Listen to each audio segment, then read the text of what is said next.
Hello friends, myself Dr. Amit Bagde, Assistant Professor in Sharad Institute of Technology, College of Engineering, Yedrao, Ichalkaranji. Today we are going to discuss about the very important point of our engineering physics syllabus, that is polarization of light. So in this lecture we are discuss the following point, that is content of today's lecture is introduction to polarization, presentation of polarization, then Brewster's law, then production of plane polarized light by refraction, that is by using pile of plates, then the production of plane polarized light by double refraction. Another one is Huygens theory of double refraction. This is a very important point, Huygens theory of double refraction. Second last is cases of double refraction of crystal cut with optic axis lying in the plane of incidence, and last one is a Lorentz half shade polarimeter. So let's start the lecture. So first point of our today's lecture is introduction to polarization. As we know, the phenomena like interference, diffraction proves the wave nature of light, but it does not tell us whether the light waves are longitudinal or transverse. So because even longitudinal waves like sound waves shows the phenomena of interference and diffraction. The important difference between longitudinal and transverse wave is that the transverse wave can be polarized. The phenomena of polarization can be explained only by considering the transverse nature of light, and it has been proved by electromagnetic theory that the light is transverse wave. So the polarization of wave is the transverse nature of wave leads to the characteristic phenomena called polarization. The characteristic polarization is not exhibited by longitudinal waves, thus only transverse wave could be polarized. So in a transverse wave, if the direction of all the vibrations at all points are restricted to one plane or one particular plane, then the wave is called polarized. More specific, plane polarized. Plane polarized wave is the simplest of transverse wave, which is also termed as linear polarized wave. So the polarization of light is nothing but the restriction of vibrations of a particle are restricted to one plane. Okay, so this is known as the polarize. So the Huygens wave theory of light explain the phenomena of polarization, because in Huygens theory of light, Huygens theory explain the propagation of wave. This Huygens theory also explain the phenomena like interference, diffraction, scattering, double refraction, and polarization. So the plane polarized light is also called as linearly polarized light because the vibrations of the particle are restricted only one plane. So this is the some introduction about polarization. So these slides represent the presentation of polarized light.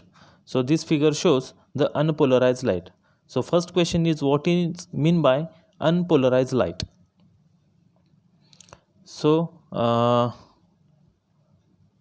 as we know, according to the electromagnetic theory, light consists of electric and magnetic vectors which are vibrating continuously with time in a plane.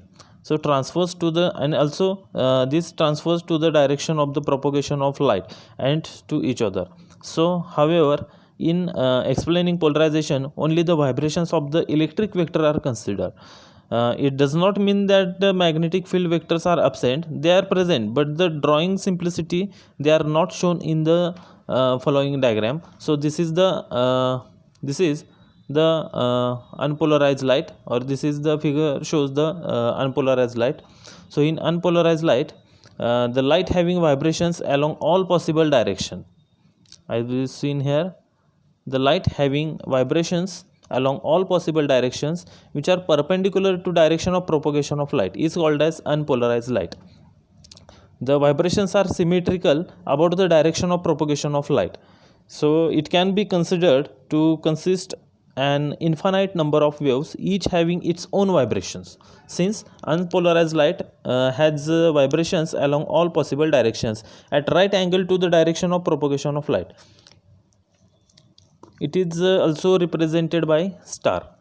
Okay, so this is the unpolarized light. So in unpolarized light, the vibrations of particle in all possible direction. This is the symbol of unpolarized light.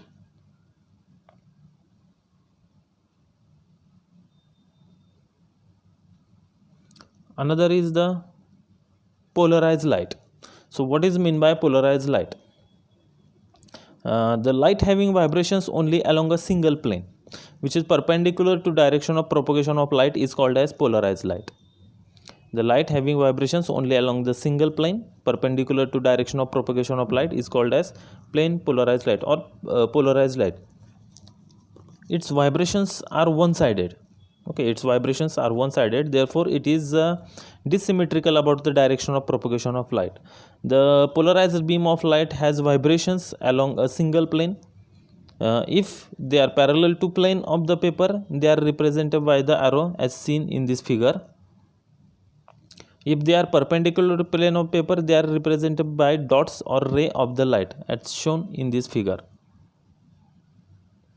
Okay, and this figure shows the partially polarized light. A partially polarized light is a mixture of plane polarized and unpolarized light. It is represented as this figure. So this figure shows the partially polarized light. In partially polarized light, the vibrations in the plane polarized light and plane polarized light dominates over the vibrations in other direction.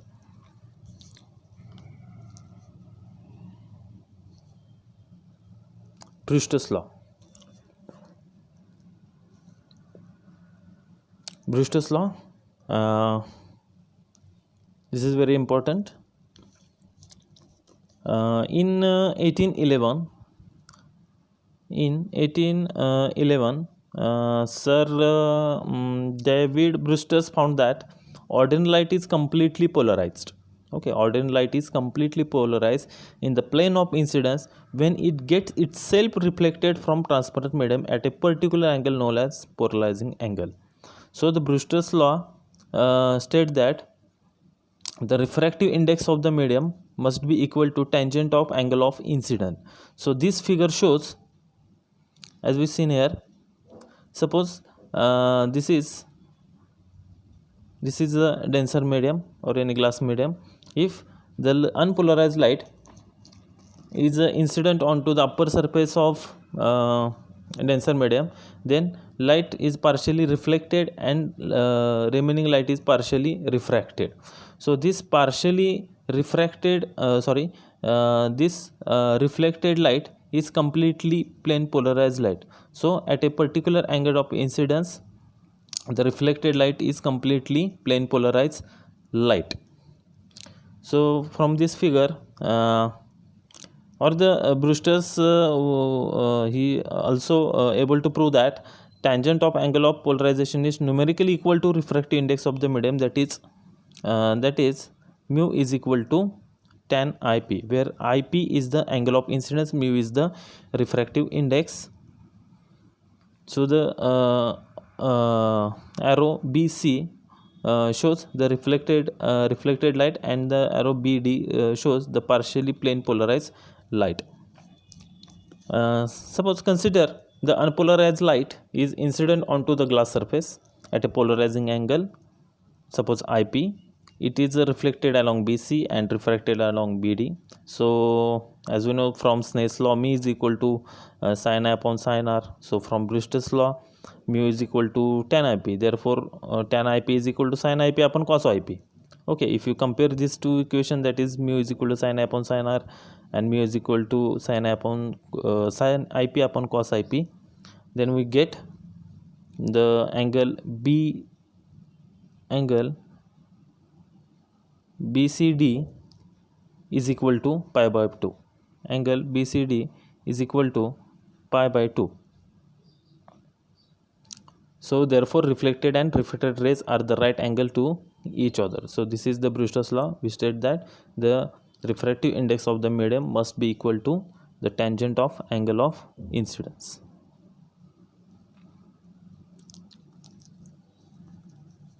Production of plane polarized light by refraction, that is pile of plate, or how to get the plane polarized light. Okay, so the plane polarized light can be obtained by using pile of plates. So the pile of plates consist of a 15 glass plates which are mounted one over each other. So when unpolarized light is incident at an polarizing angle on a transparent surface of reflected light is polarized completely, whereas a refracted light is partially polarized. Okay, so this figure shows this is the unpolarized light, okay, which is incident onto the pile of plates.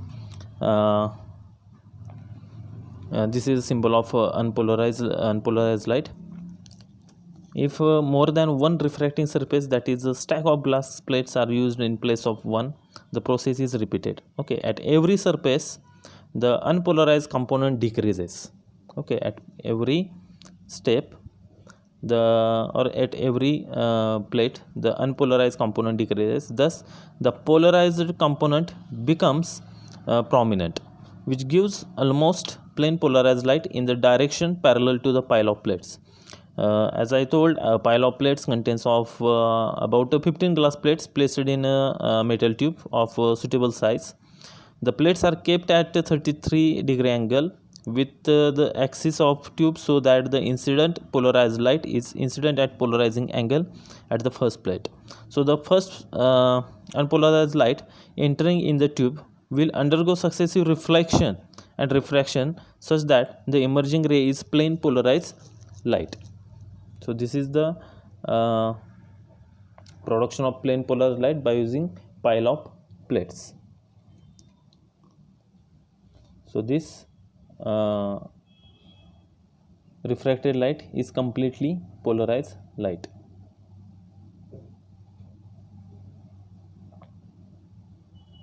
Another one is the double refraction. This is very important, double refraction. So the polarization by double refraction, or how to get the plane polarized light by using double refraction phenomena. Okay, so the phenomena of double refraction was discovered by Aramus in 1669. Okay, so during his studies on the calcite, when light is incident onto the calcite crystal, suppose this is the calcite crystal. Okay, when light is incident onto the calcite crystal, it is found to produce two refracted rays which are different in properties. So if unpolarized light is incident onto the calcite crystal, it produces the two refracted rays which are different in properties. The phenomena of causing the two refracted rays by the crystal is called as bifringence or the double refraction. The crystal are said to be double refraction or the double refracting crystal. Double refracting crystal. All anisotropic material exhibit double refraction. The two rays formed in a double refractions are linearly polarized in mutually perpendicular directions. One of the rays obeys Snell's law of refraction, and hence it is called as ordinary ray or O ray. The other ray does not obey Snell's law and is called as extraordinary ray or E ray. Both of them are linearly plane polarized, but plane of polarization is perpendicular to each other. If one of the ray is eliminated, the light transmitted by the crystal will be a linearly or plane polarized light. When a ray of light AB is incident onto the calcite crystal, making an angle of incidence, suppose I, it is refracted along two paths inside the crystal. First is along BC, making an angle of refraction R2, along BD, making an angle of refraction R1. So these two rays emerges out along DO and CE, which are parallel as the crystal faces are parallel. So the velocity of this ordinary ray, so this is the ordinary ray. So the velocity of this ordinary ray is same in all direction inside this crystal. Therefore the refractive index of ordinary ray does not change, but the velocity of extraordinary ray is different for different direction inside the crystal. Therefore its refractive index changes with respect to direction. So there is a particular direction inside this crystal at which the velocity of ordinary ray and velocity of extraordinary ray is same, and this angle or this direction is known as optic axis. So the optic axis is the direction of symmetry of anisotropic media along which the double refraction does not take place. Okay, so this particular direction is known as optic axis. Line draw through any of the bound corners making equal angle which with each of the three edges, which gives the direction of the optic axis. In fact, any line parallel to this line is also an optic axis. Therefore optic axis is not a line, but it is the direction. Principal plane, as we know that as we seen here, this is a 109 degree angle and this is a 71 degree angle. Okay, so the plane containing the optic axis and perpendicular to the opposite faces of the crystal is called as principal section of the crystal. I repeat this sentence: a plane containing the optic axis and perpendicular to the opposite faces of the crystal is called as principal section of the crystal. The principal section cuts the surface of a calcite crystal in a parallelogram with angle 109 degree and 71 degree. So this is the principal section, and principal plane is the plane containing the optic axis, and ordinary ray is called principal plane of the ordinary ray. Similarly, the plane containing the optic axis and the extraordinary ray is called as principal plane of the extraordinary ray. So the experiments reveals that the vibrations of the ordinary ray are perpendicular to the principal section of the crystal, while the vibrations of the extraordinary ray are parallel to the principal section of the crystal. Thus the two rays are plane polarized, their vibrations being at right angle to each other. So this is the phenomena of double refraction. Huygens theory of double refraction.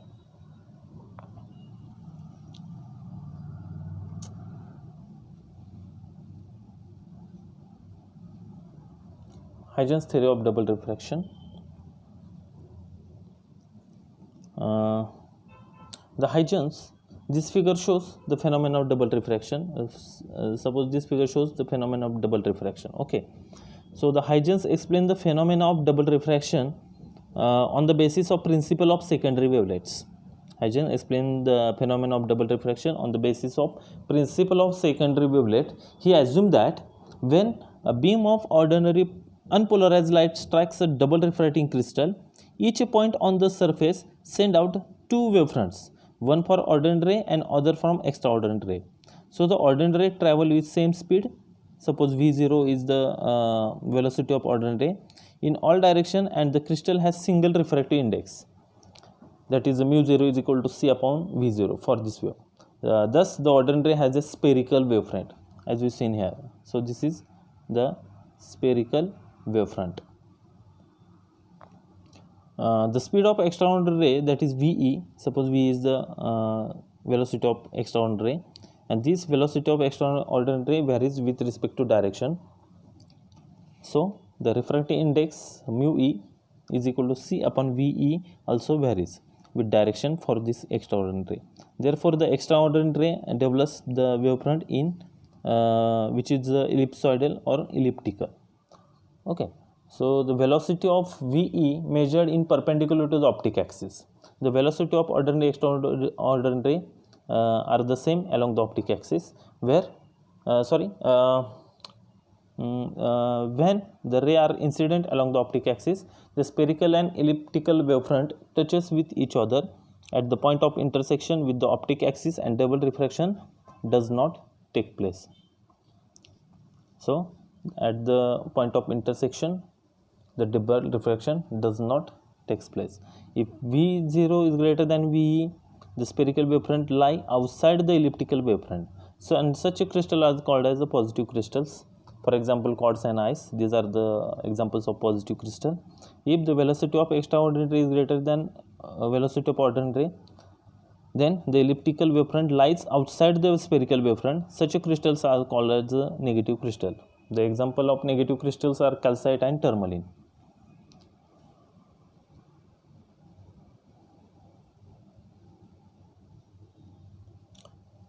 This another figure shows the difference between positive and negative crystals. So the positive crystal, for positive crystal, velocity of ordinary is greater than VE, and for negative crystal, the velocity of ordinary is less than VE. The velocity of ordinary is same in all direction, but the velocity of ordinary is same in all direction. Extraordinary is not same in all direction. Sorry. The wavefront of ordinary lies outside the wavefront, and velocity of ordinary lies inside the wavefront of E ray. This is the examples of positive crystal, and this is the example of negative crystal, that is quartz and ice, and this is calcite and tourmaline. So this is the difference between positive and negative crystal. So we stop here. Remaining part will be discussed by our next lecture. Thank you.